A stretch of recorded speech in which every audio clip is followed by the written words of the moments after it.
But nevertheless, I think the discredit that has been brought on the Justice Department has been the product of a multi-year campaign to discredit the department as some kind of warfare, lawfare vehicle, as some kind of deep state, which is deeply damaging nonsense. So I think that's what's really discredited the hardworking people in the Justice Department. Now they're going to have one of the leading conspiracy theorists of the deep state, Kash Patel, potentially running the FBI if he's confirmed. And all I could say is God help us if that's the case.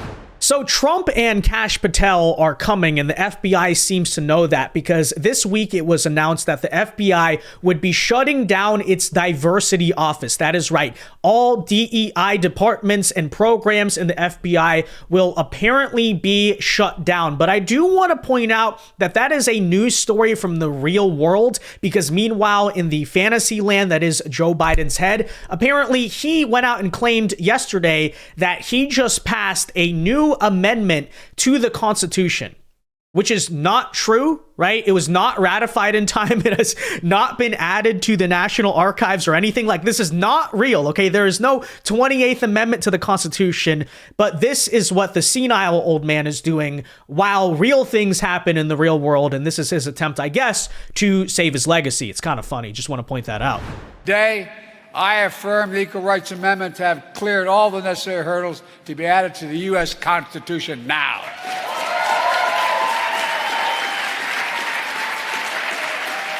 The Equal Rights Amendment is the law of the land now. Now, if Joe Biden had read the Constitution, he would know that a president cannot just unilaterally declare that an amendment exists when it does not. But, you know, again, this is Joe Biden's pathetic attempt to try to salvage any legacy that he had. And meanwhile, in the real world, Joe Biden's legacy is being torn apart before he even leaves office, because we'll give you this story on the FBI and DEI and also tell you what it means here in a second. First, folks, do us a big favor. Make sure you hit that like button down below and subscribe if you are new. You subscribing is the #1 way to ensure we can keep doing these videos. And you know what? Subscribers on YouTube are real, unlike the 28th Amendment that Joe Biden is claiming. So make sure you hit that red button. And with that said, okay, here's the reporting.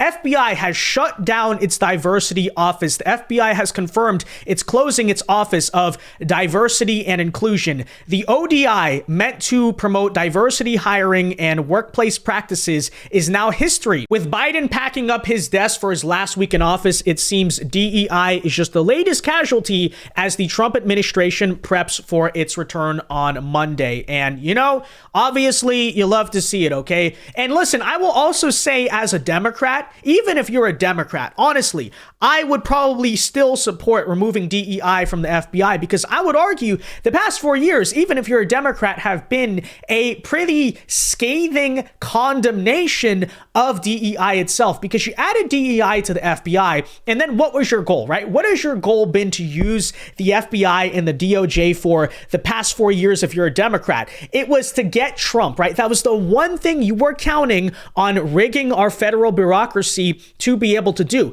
Now, it was crooked, it was corrupt, but I'm just going to point this out. You guys were hoping DOJ, FBI, throw Trump in jail, make sure he's unable to run in the election, make sure Joe Biden gets reelected, and you used all of the DEI programs to try to accomplish it, and they failed.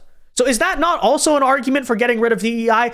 I don't know. I'm just saying right now. Personally, of course, I would prefer that the FBI, is focused on fighting real crimes instead of manufacturing crimes, just saying. But nonetheless, there you have it. Now, the Democrat Party seems to have learned absolutely no lessons from any of this. They don't understand why the DEI stuff is so widely unpopular, because take a look at this video. This is basically their farewell video where all of the White House cabinet members are like celebrating the DEI of the Biden administration, not noticing the irony and sort of giant self-own that this entire thing is. But take a listen. This is what they're doing. I always start crying when I talk about this. So President Biden promised that he would have a cabinet that looks like America, and he did. We're talking about this incredible, full-throated commitment to equity. There's more women of color, more people on the cabinet with perspectives that have never been around a decision-making table before. I'm the member of President Biden's cabinet, his budget director, and I'm the first Black woman to do it. With diversity comes different views, different perspectives, and better decision-making. Is happening with this administration under the leadership of this president is historic in so many ways. I am so proud to be the first Native American to serve on the president's cabinet. Welcome to the Department of the Interior. And I hope that my perspective has helped the president to make the decisions that he knows will better our country. He's led from the front, and it's been really a privilege to serve in his administration and trying to make the dream of America real to as many people as possible.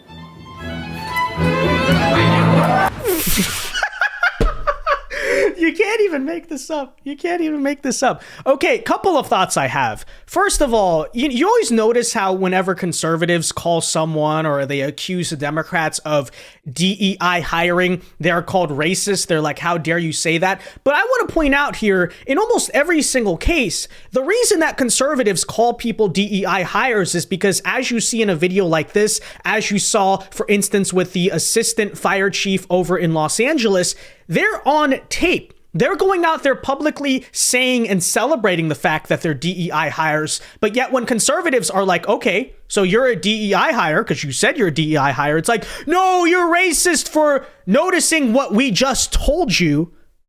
I don't even understand. But I just want to point that out, okay? So the next time you say, oh, how dare you call someone a DEI hire, they're saying they're DEI hires. They did a whole video celebrating the fact that they're DEI hires. So what's the issue, right? I thought that's a good thing.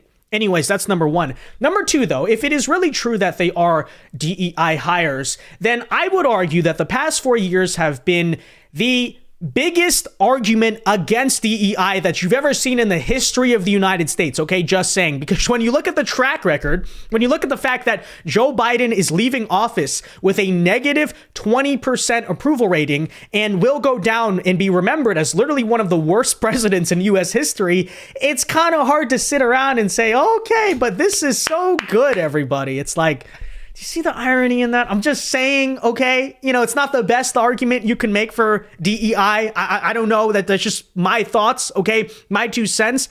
And I think it was really summarized, this energy, right? Because basically after, having some of the worst 4 years in the history of America, all these Democrats are doing is like patting themselves on the back, okay? Yeah, we somehow let Trump come back into politics despite the fact we thought he was done. We suffered one of the most crushing, embarrassing election defeats in the 21st century, but everyone pat themselves on the back. We did such a great job. And that energy is summarized here by this video of Janet Yellen, who is the Treasury Secretary under Biden. So take a look here as when she was departing the job, right? She was leaving the office for the last time. A huge crowd is gathered to give her a big round of applause. It's like she's a student who is graduating from school or something. And this really just summarizes the energy, the lameness, the weirdness of this entire self-celebratory attitude that the Biden administration is leaving with.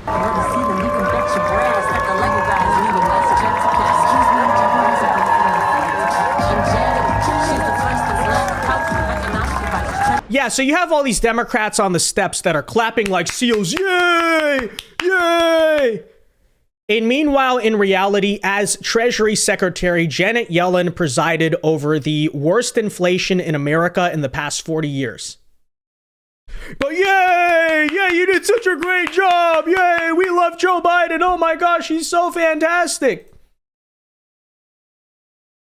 Again, I'm just like, you guys are a party that is trying to redesign yourselves for 2028. You're trying to remake your image. So let me just say, you're kind of digging yourself a little bit deeper of a hole if your closing argument to Americans as you leave the White House is that Joe Biden was an amazing president and the American people are just really stupid for not seeing it, which is unironically the argument that, for instance, Representative Jamie Raskin had to say. He actually thinks this and he's saying it publicly. I would rank him up there with the best of the 20th century and some of the best of the 19th century in terms of his articulation of democratic ideals and constitutional values. I think you could fault him for not fully wrestling with the politics of the 21st century, which has grown so fragmented and decentralized through the internet and the breakup of the old communications and media systems. And I think that's where he had problems. But the historians are going to treat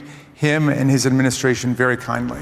I would rank him up there with the best of the 20th and some of the best in the 19th century. In other words, according to Jamie Raskin, Joe Biden is literally one of the best presidents in U.S. history. Okay. So this is supposedly the party that is learning its lessons from 2024 and really trying to figure it out and do better next time.